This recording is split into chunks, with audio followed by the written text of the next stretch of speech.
G'day everyone, it's Moose here from Moose Marine down here in Chelsea Heights in Victoria, and look, the brand new Raymarine Element has just landed here in our showroom. I haven't opened one of these boxes yet, so I figure I'd take this opportunity to film it and do a little unboxing. So, this is the 7-inch Sonar GPS combo system. So this guy is packaged with Raymarine's new Hypervision transducer, which runs, as you can see on the box here, at 1.2 megahertz in its side down and 3D function. It also comes packaged with a Navionics Australia New Zealand map card, traditional chirp, high wide sonar, and a few other goodies. So, we've got two of them. Let's bust it open, shall we? Cool. So first up, of course, we've got the map card, which is there, which is a micro SD. And the usual paraphernalia. We've got a thank you here from Gregoire. G'day, Greg. Warranty paperwork and a small user guide. I've always get asked, why don't manufacturers have really big informative manuals? And I guess part of the reason why is because with software updates, etc., it's difficult to publish, have a physical book when it could well and truly be out of date shortly. So it's good to know that this warranty is extendable up to 3 years as well by registering it.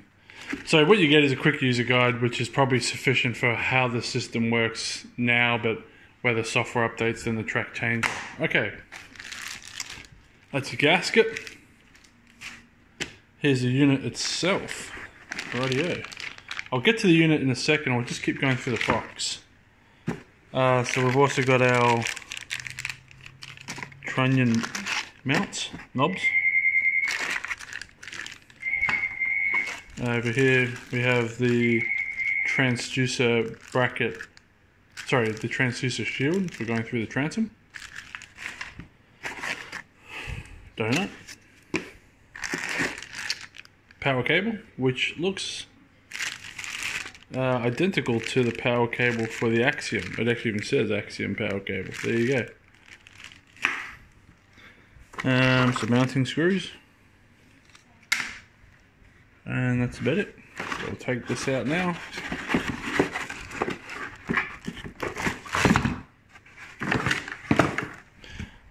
And here we have the new Hypervision transducer, which you should be able to see here. This is the RV Transom Mount version. And you can see it's a little bit different to the RV100 series. It's got a plastic bracket, not stainless, obviously for cost saving. It's all kind of pre-mounted to its top body, unlike Lowrant's active imaging transducer. You can see there's the temperature sensor. It's not quite as long as the RV100 either. It's still got quite that chunky profile though. All in all, looks okay. Not too bad. Sorry about the focusing in and out. We also have here the mounts for the unit itself. But yeah, so I'll leave all that there for a second. I'll grab the head unit now. We'll have a little looky-see at that. And then later on we'll fire it up and have a play. I'm doing this one-handed, everybody. He says as he tries to. So, plastic cover, steady enough. And here we see the unit itself. Now, it's a little bit of a step backwards, according to some commentators on the internet, being that it's not the same as the Axiom touchscreen system, which is all flat bonded glass. You can see over here what I'm talking about. In this case, they've gone to a physical keys system only, non-touchscreen. I'll take the little protector off the front. And I guess there's reasons for it. There's been a lot of feedback from people saying that they prefer physical keys and that they were not disappointed that the Axiom had it, but also something that they were looking for. So, being that this is pitched to a lower end of the market than the Axiom and Axiom Pro and XLs, it does offer it does offer the physical keys as a simplicity. My phone's ringing, so it might be vibrating. I'll just have to decline that phone call, sorry. Anyway, so what do we see on the screen itself? Starting from the top, we have a really clear, really obvious waypoint button. It's in orange, whereas all the other buttons are in black.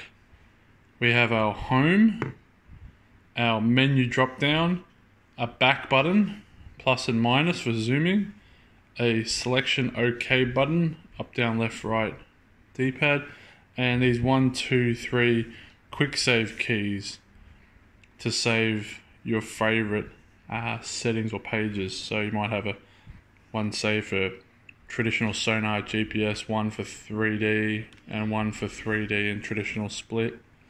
This is the card slot, just underneath here, which you can still see is a micro SD. Interestingly, there's the power buttons underneath here, but it's covered by the same rubber panel as the card slot door, which obviously you press down through.